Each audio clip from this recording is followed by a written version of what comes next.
Magandang araw mga paps.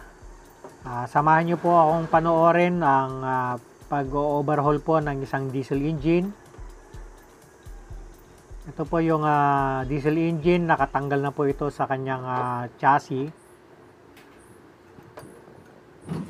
At ito, umpisahan na ho nilang paghiwalayin yung transmission sa makina.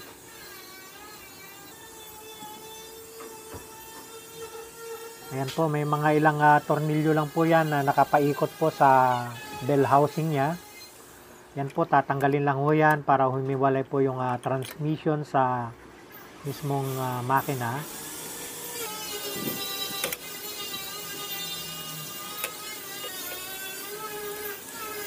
Yan, pagka natanggal na ho lahat yung tornilyo po niyan, pwede na po yung hatakin.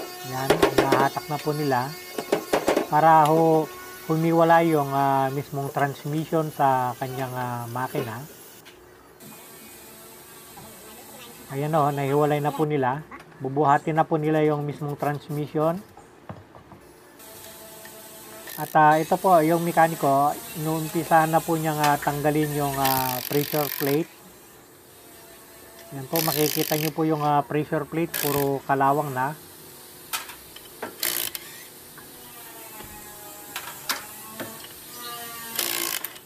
Ayan, natanggal na niya. At itong nasa gitna, ito pong binuhat niya, yan po yung clutch plate. Yan po mismo yung pinapalitan pagka mahina na po yung humatak yung makina, yun po. At ito yung flywheel, tinatanggal na niya. Meron po itong 6 na tornilyo.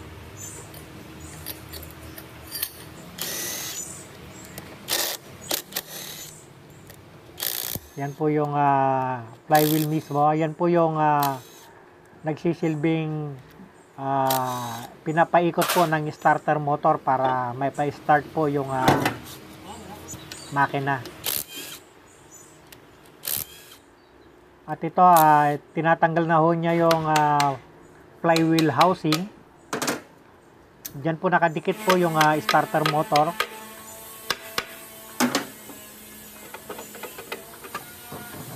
Ayan po, kasama po yung starter motor pagka tinanggal niya yung housing. At ito, tatanggalin na niya yung starter motor.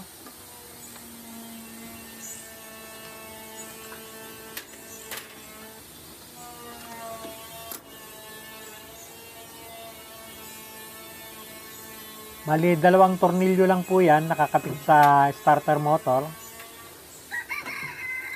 Ayan, at uugain lang para mahugot po yung buong starter motor. At ito, tatanggalin na niya yung fan. Yan po yung fan ng radiator. Bali, 4 na tornilyo. Tapos niluwagan po niya yung holder po, yung bracket po ng alternator. At yung mismong tornilyo po ng alternator, yung nasa baba, para may hiwalay na po yung alternator niya. Ayan, tinanggal na po rin niya yung hose ng pump ng alternator.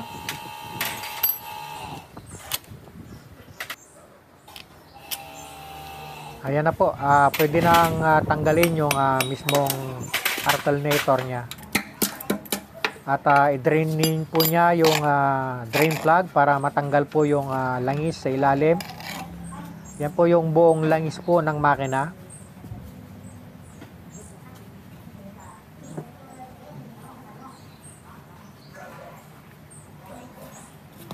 Yan, medyo maitim na po yung langis niya, kaya i-overhaul na ho siguro nila.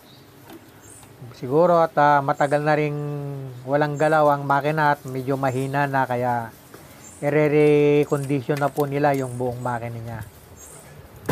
Yan, makita nyo po yung tubig niya, kulay gatas na. At ito, tinusok na lang niya yung oil filter para matanggal.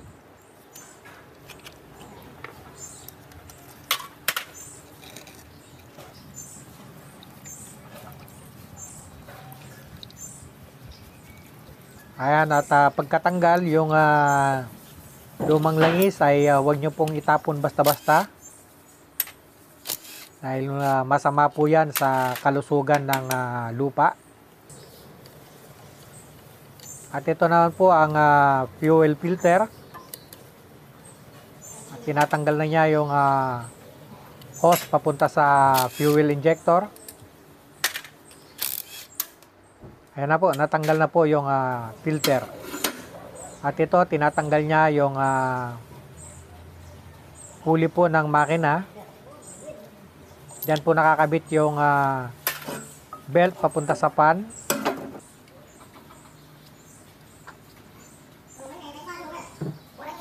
At ito po yung return po ng tubig galing sa cylinder head. Tinatanggal na po niya.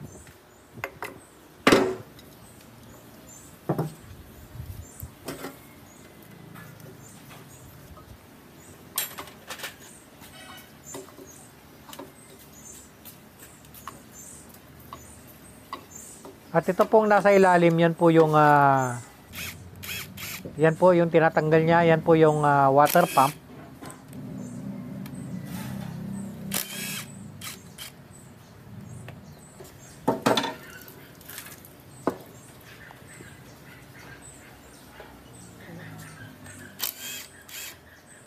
At ito po yung yung cover po ng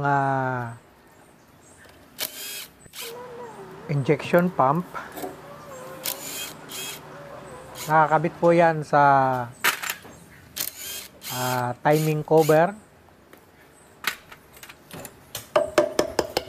Yan po, pinukpok po niya yung cover para matanggal at para makita po yung tornilyo po nung injection pump.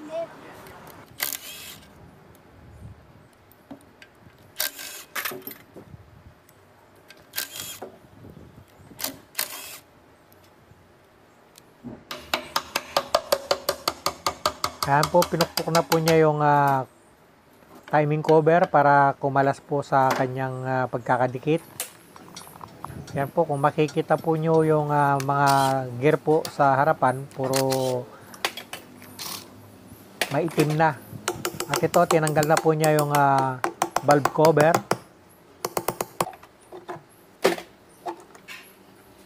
At ito po yung valve shaft. Yan po, ang itim na po, oh, yung mga rocker arm, mga valve spring. Kaya kailangan ho talagang i-overhaul itong makina na to. Yan, tinanggal po niya yung tornilyo ng valve shaft. Yan, pag binuhat, kasama po yung mga rocker arm kasi nakalak naman po at may mga spring po yan. Tinanggal po niya yung mga push rod.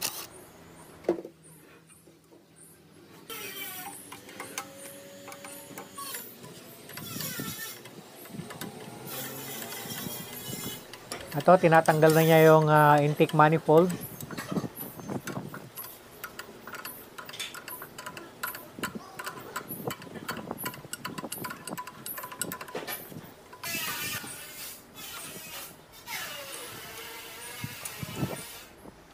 At yung mga injector tube, papunta po sa injector at sa injection pump, tinanggal na po niya. Yan.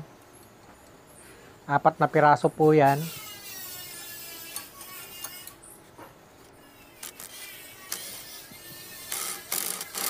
At ito po, inumpisahan na niyang tanggalin yung mga tornilyo po ng cylinder head para maihiwalay na po niya yung mga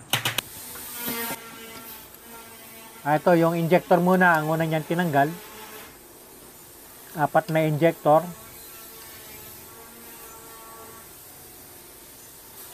Ayan po yung may injector, diesel injector.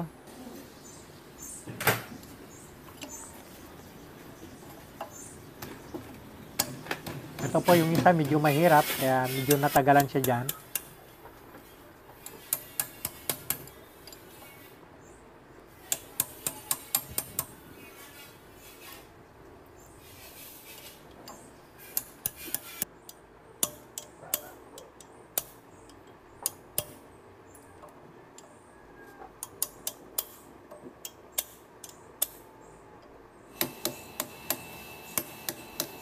Ayan po, talagang nahirapan siya.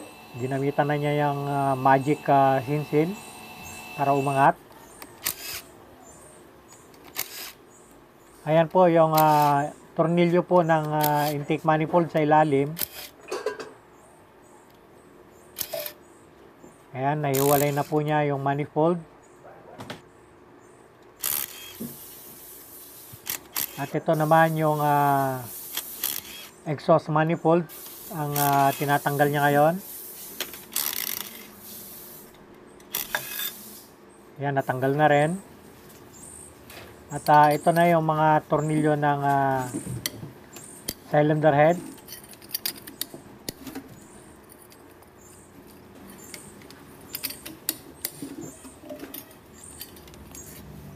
Ayan, medyo matigas kaya kailangan ho talaga ng kasama para kontrahin.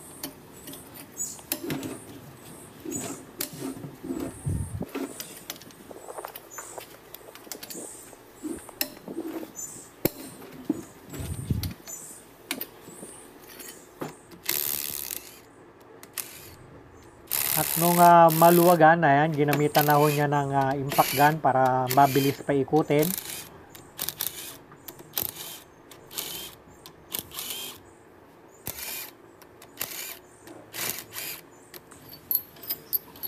Ayan, at hinugot na niya yung mga tornilyo po ng cylinder head.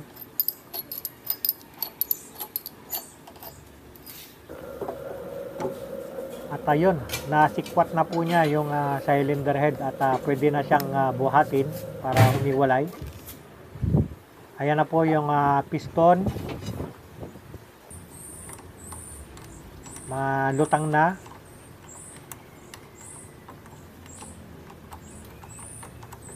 At ito na mga paps, inuumpisa na niyang tanggalin yung tornilyo ng injection pump.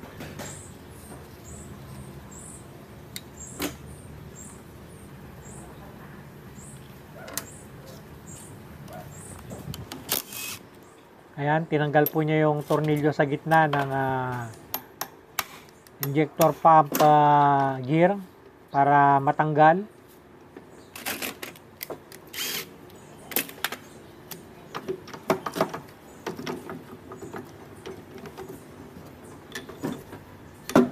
Ayan, pupukin lang niya sa gitna para medyo mabilis nang tanggalin. Ayan, natanggal na niya yung gear.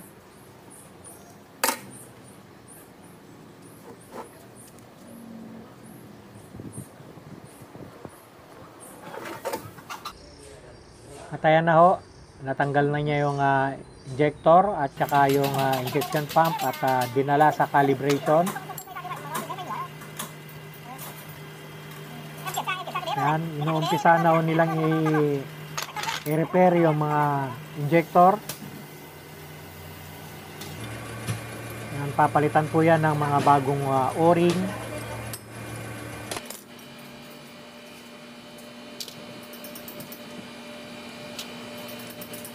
Ayan po, tinatanggal na po nila isa-isa yung parts po ng injector. Injection pump pala. Ayan. Tinutungkit po nila yung mga maliliit na piyesa po niya sa loob.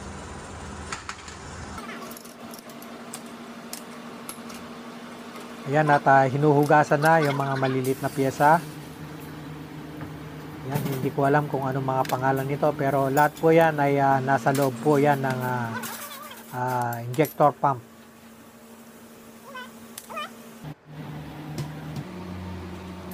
Yan, nilagyan niya ng tape-lon tape. Tapos nilagay yung lock. Binabalik na po niya yata. At natapos na po yata lagyan ng mga bagong o-ring ito.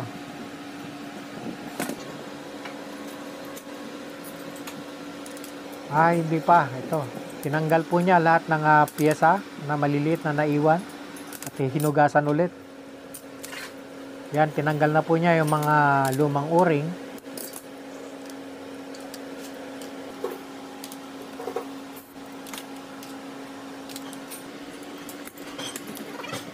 Ayan, at nilagyan niya ng bago.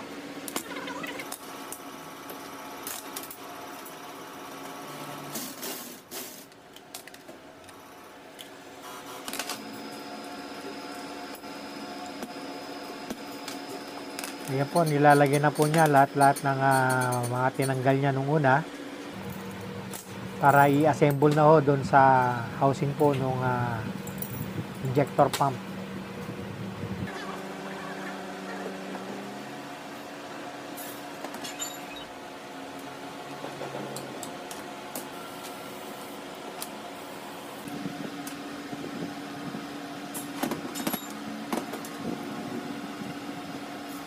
Ayan po yung mga maliliit na piyesa niya sa loob at ginagamitan po ng isang payat na long nose.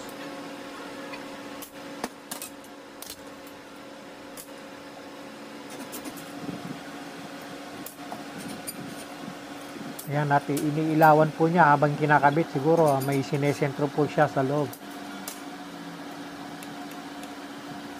Ayan, at nilalagay na po niya lahat ng piyesa.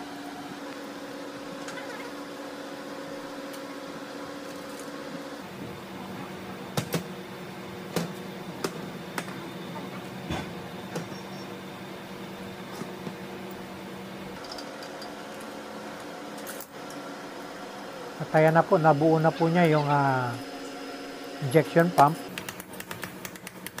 At nilagyan niya ng temporary holder para mailagay doon sa calibrator.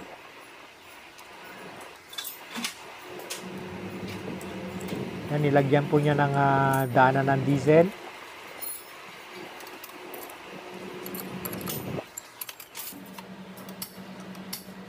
Ayan, umpisa na ho niyang i-calibrate yung fuel injector at saka yung fuel injection pump. Yan, sabay po kasi nilang kinakalibrate yan, yung injection pump saka yung mga injector.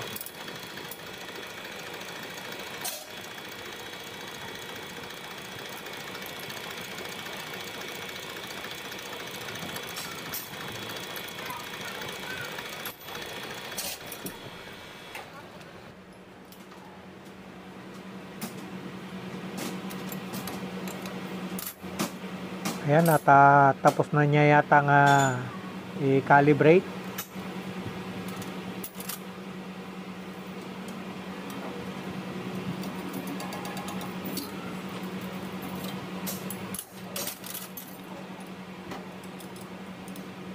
At ito nga, tinatanggal na niya sa pagkaka-bracket. Yan. Tinanggal na rin niya yung kinabit kaninang holder. At nilagyan na niya ng takip yung mga injection connector.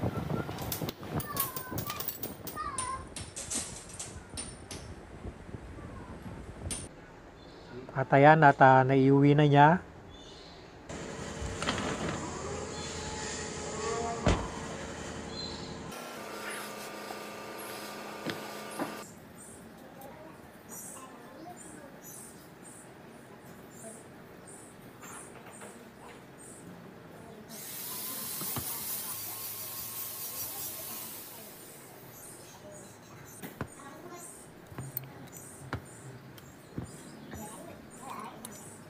Yan, inassemble na ho niya yung mga piyesang tinanggal niya kanina.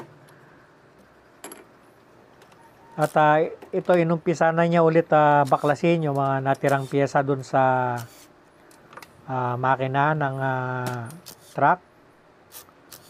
Ito yung tinatanggal niya ngayon, yung camshaft.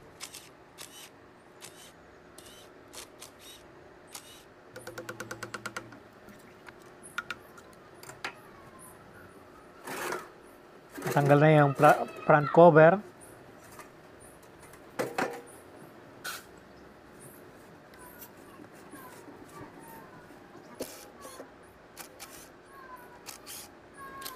At ito, tinatanggal na po niya yung oil pan. Yan, natanggal na po niya. At yung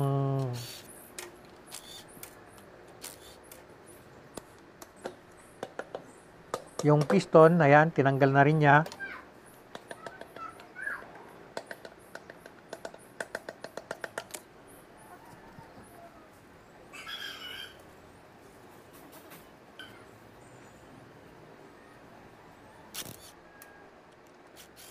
Ayan, at tatanggalin na rin niya yung mga connecting rod tsaka yung piston. Ayan, inisa-isa na po niya. Tapos isusunod na po niyang tanggalin yung mismong yung crankshaft na po ang tinatanggal niya ngayon. Tinanggal na po niya yung mga tornilyo po ng crank bearing.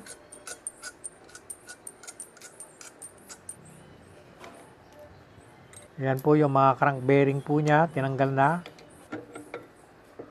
At ito na po yung buong crankshaft. Ayan, at inumpisa na po niyang hugasan yung cylinder block. At yung cylinder head, binugahan niya muna ng tubig para matanggal yung mga langis-langis. Ayan, at pinalis niya muna ng gamit ang grinder. Ito po yata yung steel brush ang ginamit niya.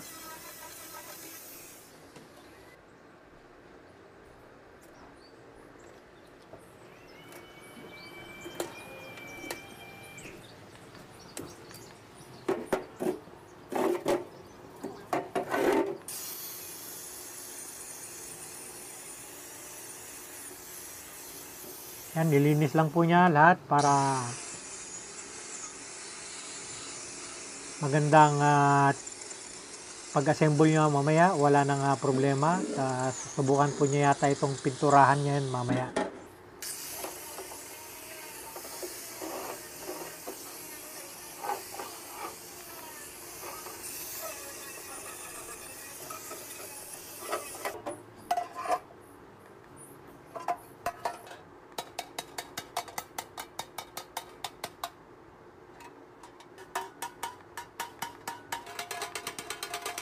Ayan po yung oil pan. Bali, inayos po niya yung mga yupi-yupi.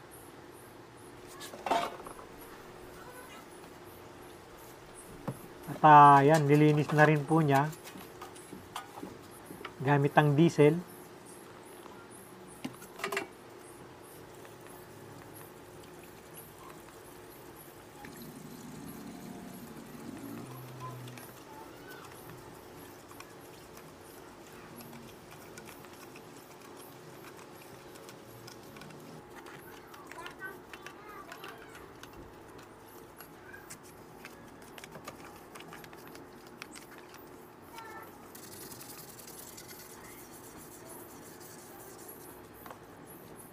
Yan, kiniskis po niya maigi lahat ng dumi sa cylinder block.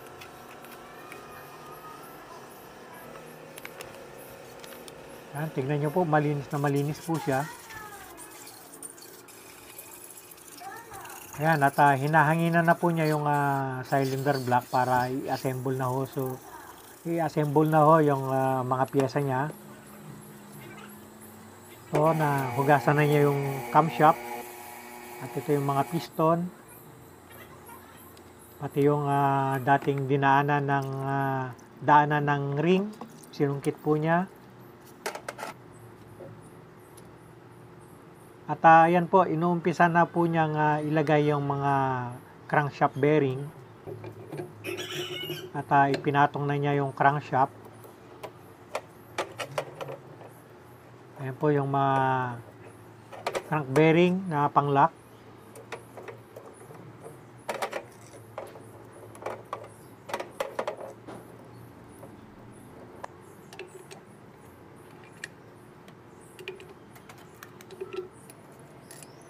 Ayan, at nilagay na niya yung mga tornilyo ng crankshaft.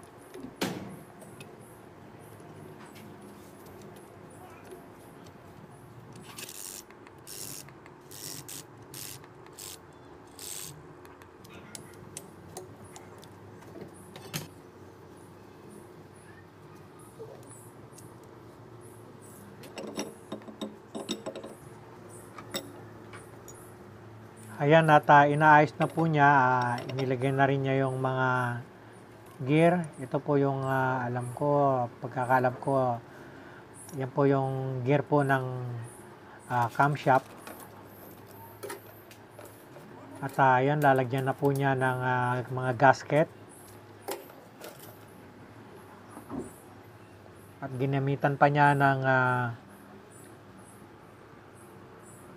silicone gasket para kumapit po yung papel na gasket.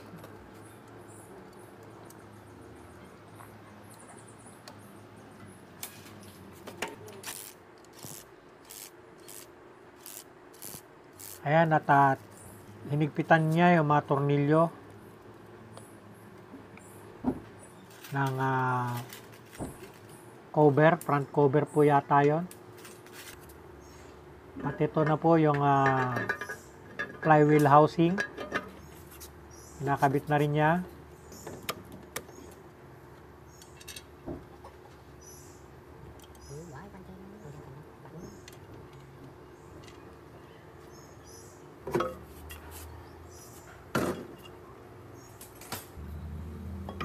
At ito, kinabit na rin niya yung flywheel.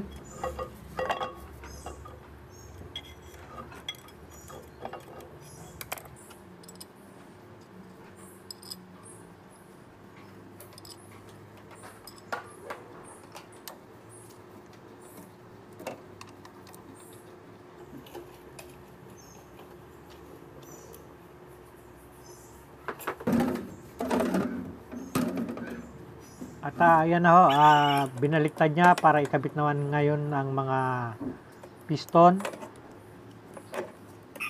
Yan, nilinis niya muna yung piston, tapos papalitan po niya yata to ng bagong piston pin. Yan.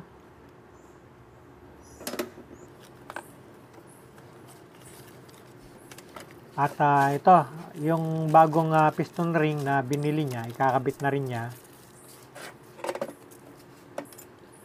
Yan, kinakabit na niya yung mga piston ring.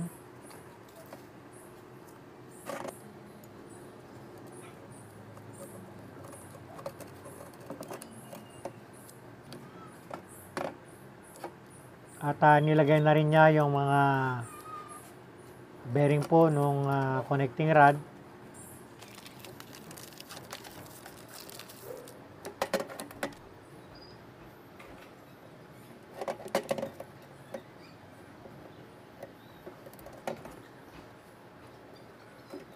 Yan po yung mga piston ring na nilalagay niya, mga bago po yan.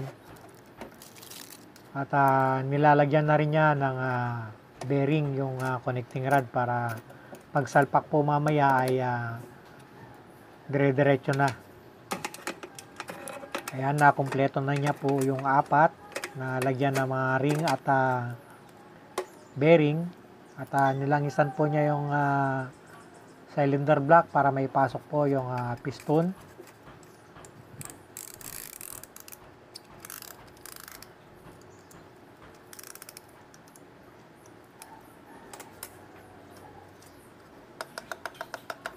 Ayan, at pinukpok po yung piston papasok.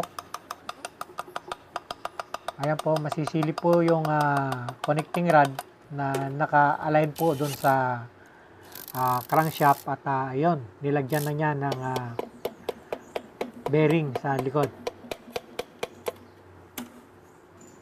Apat po yan na nilagay niya, apat na piston para makumpleto na po yung makina.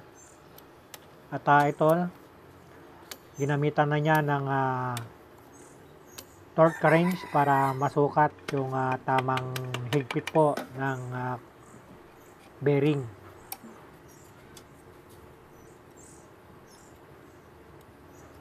Tornilyo po ng bearing para pare-parehas po yung higpit po ng tornilyo ng connecting rod bearing.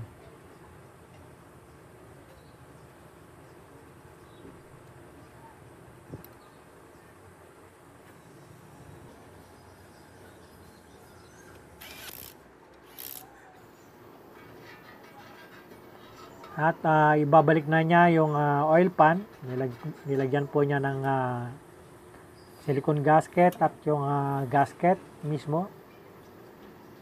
Yan, at nilagyan ulit sa ibabaw ng silicone gasket para siguradong walang tagas.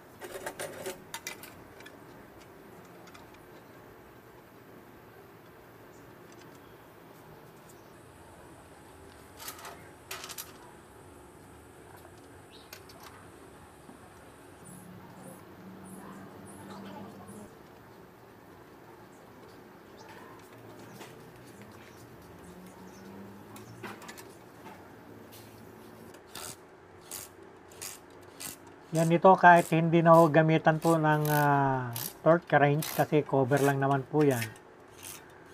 Yan, hinigpitan po lang yan ng gamit ang impact gun.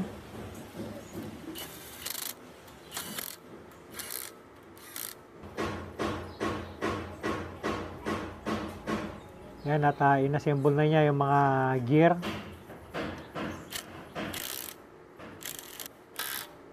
Para ikabit na po yung cover po ng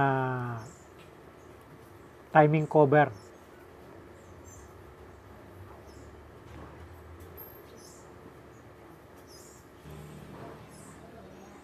So, nilagay niya muna yung water pump.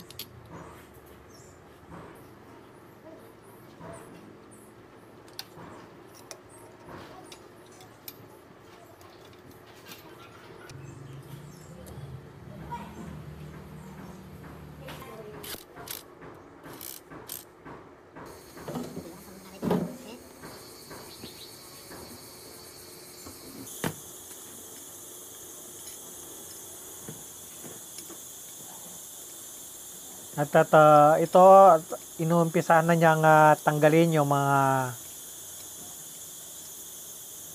barbula at valve spring. At yung valve seat, sinungkit na po niya.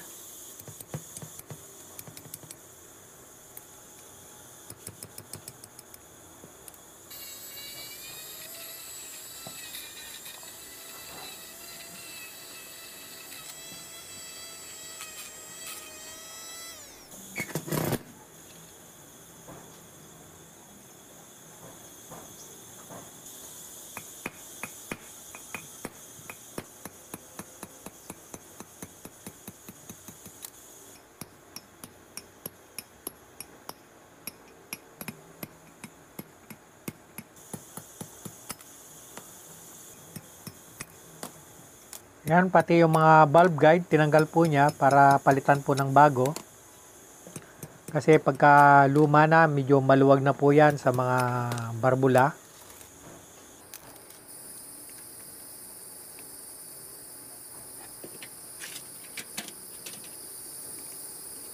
At ayan, nililinis na po niya ng diesel. Ayan, brinas po niya ng malambot na brush.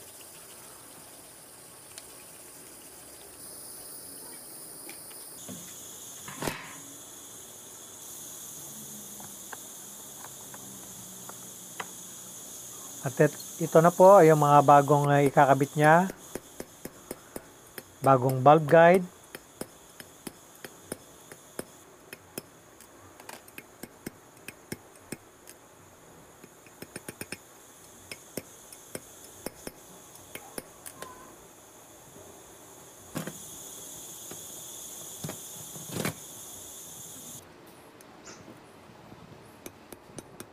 At yung valve seat. Yan, ilalagay na rin ho niya isa-isa. Bali, mano-mano lang po ang kanyang ginawa rito.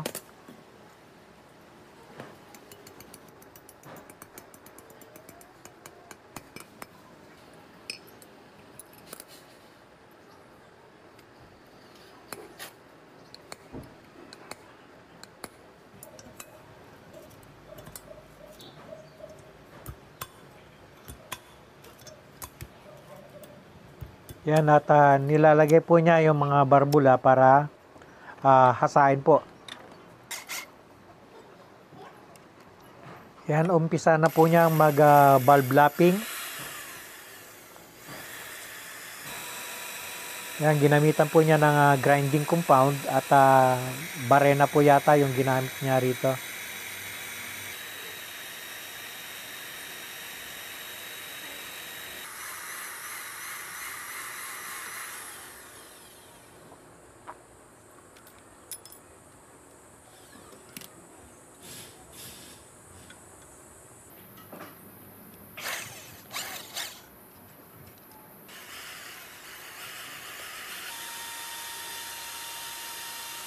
Yan, at kailangan po talagang i-valve lapping to para lumapat po yung barbula. Hindi po siya magkaroon ng singaw.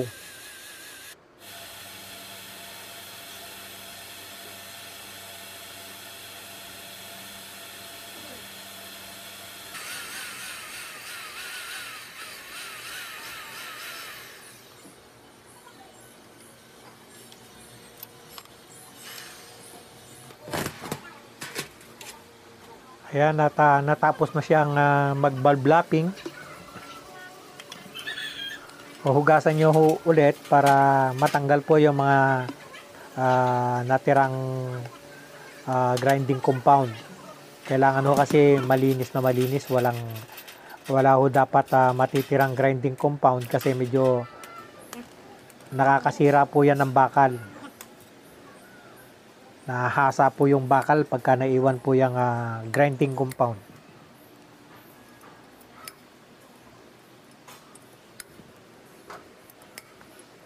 Ayan, at nilagay na niya yung mga barbula. At ito yung mga bagong valve seal.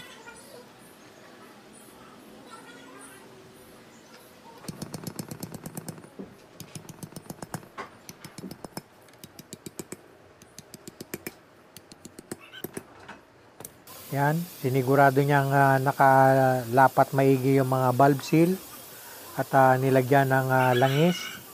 At ito po yung mga valve spring. At ilalagay na po niya yung valve lock, bali yung valve cutter po yan. Yan.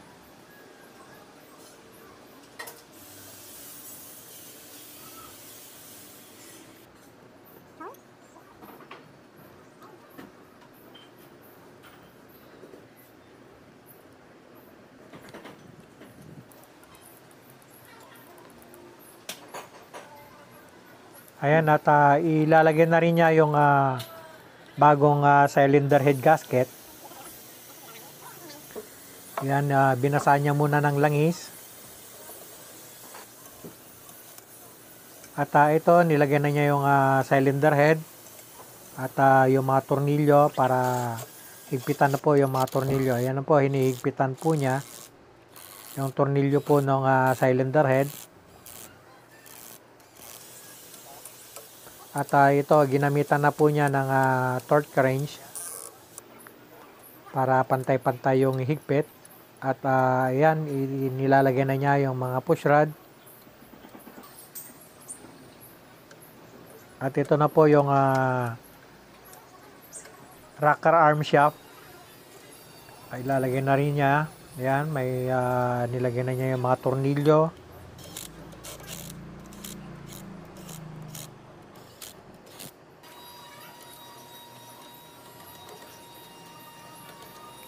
At niluwagan na po niya yung mga tornilyo po nung rocker arm.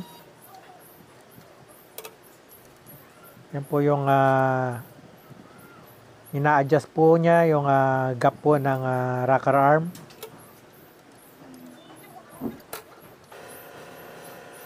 Yan, parang ginamit niya lata lang na hindi naman totally filler gauge. Parang nagtabas lang po yata siya ng lata para pantay-pantay yung gap na mailagay niya.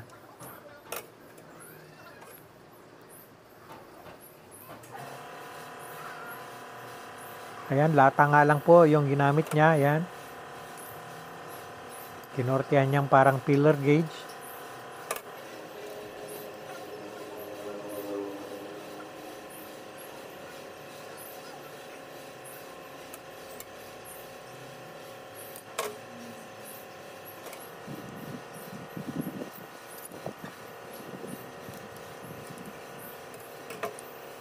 Yan na po yung pangatlong piston.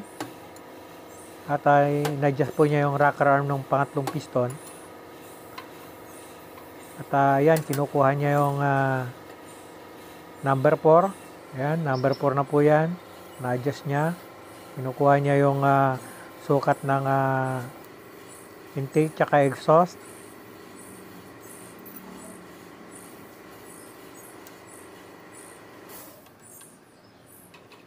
Ayan, at hinigpitan po niya yung tappets adjuster. Yun din po yung sukat na kinuha niya, intake tsaka exhaust. Iisa lang po yung ginamit niyang panukat. At ito na yung number 2. Yan, at babalik na po niya yung daanan po ng tubig.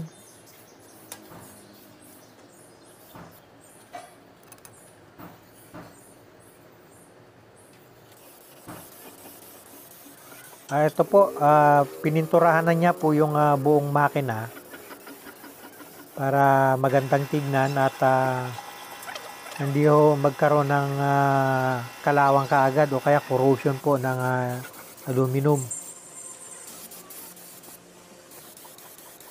Pati yung fuel injector, pininturahan na rin po niya ng gray para maganda tignan at malinis tignan.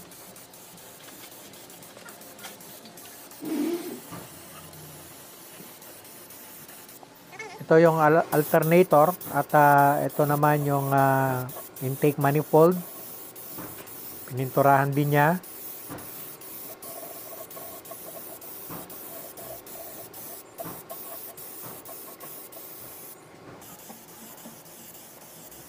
Ayan, pangalawang coating na niya to.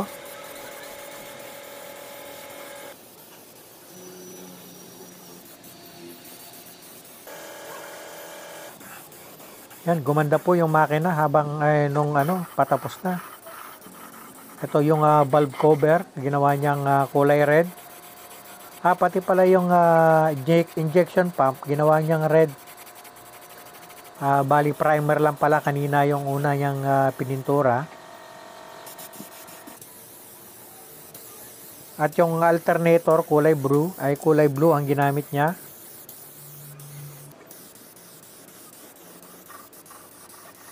Manifold, ganun din, kulay blue.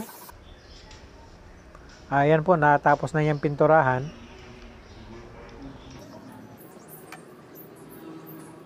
Yan, ilalagay na po niya yung injection pump.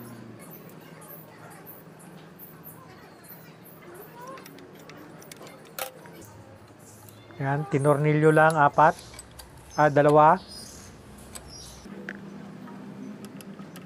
At ito yung gear po ng injection pump at tiniming po niya doon sa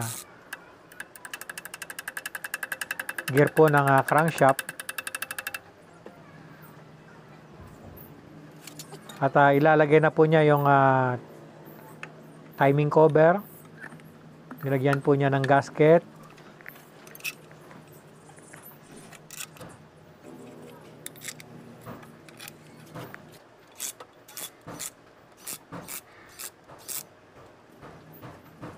Yan, nilagay po niya yung oil seal na malaki. Oil seal po yan ng crankshaft papunta doon sa pulley.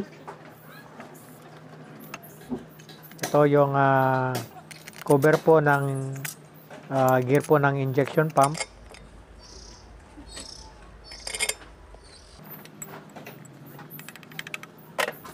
Ato, nilalagay na po niya yung pan po ng makina. Yan po yung pan po ng radiator.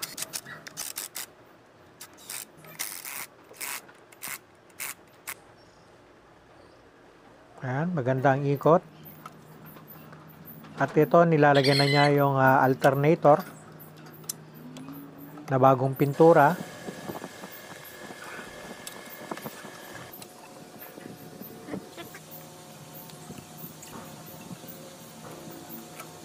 At ito naman yung fan belt. sinukat na niya at hinigpitan na niya yung alternator para hindi po umingay. Pagka maluwag po yung belt, maingay po yan. Ayun na po yung exhaust manifold, nilagay niya kanina.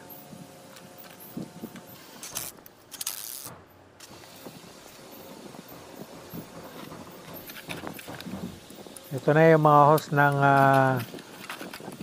papunta sa pump ng radiator ay ng alternator.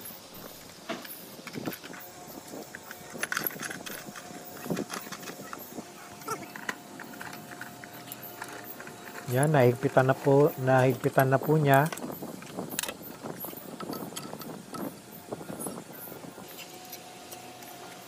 Ito na po, nilagay po niya kanina yung flywheel at ito na po yung pressure plate, nilalagay na niya.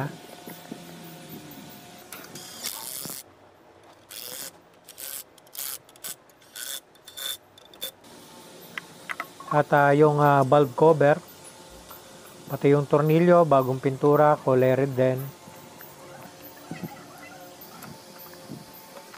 At ito na po yung mga injection pump, injector pala, nilalagay na niya.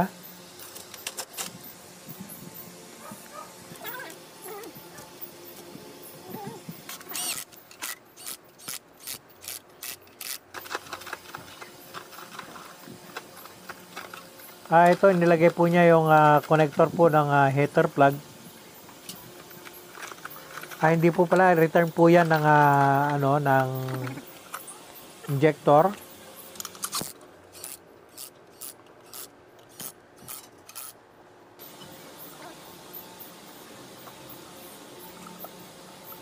At yung mga connector po ng injection pump, papuntang injector, yan, nilalagay na po niya.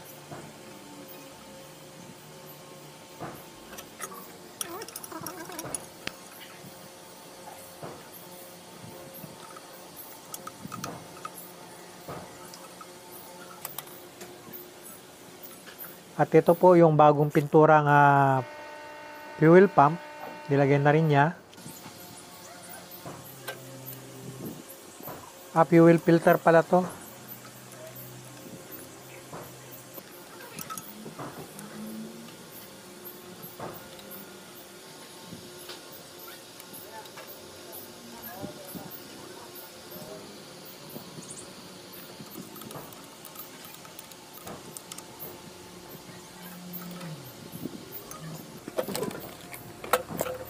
At ito yung bagong oil filter, nilagyan niya muna ng langis, sabay pinasok. Yan, mahigpit po yan. Tapos nilagyan na po niya ng langis.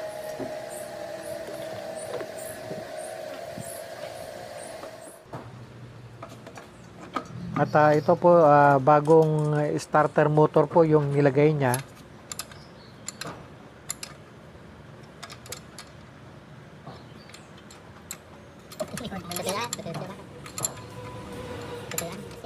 Kanina nilagay niya yung luma, siguro hindi na gumana, kaya ayan, nagpalit po siya ng bago.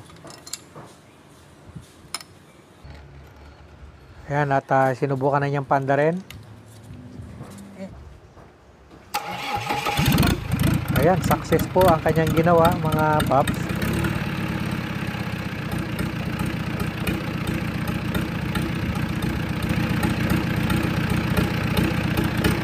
Ito na po mga paps, umandar na ho yung in-overhaul niyang makina. At hanggang dito na lang po ang aking panonood at maraming salamat po sa inyo. Kung nagustuhan niyo po, paki-like and subscribe na lang po ang channel ko at paki-share na rin po. At ride safe po sa ating lahat.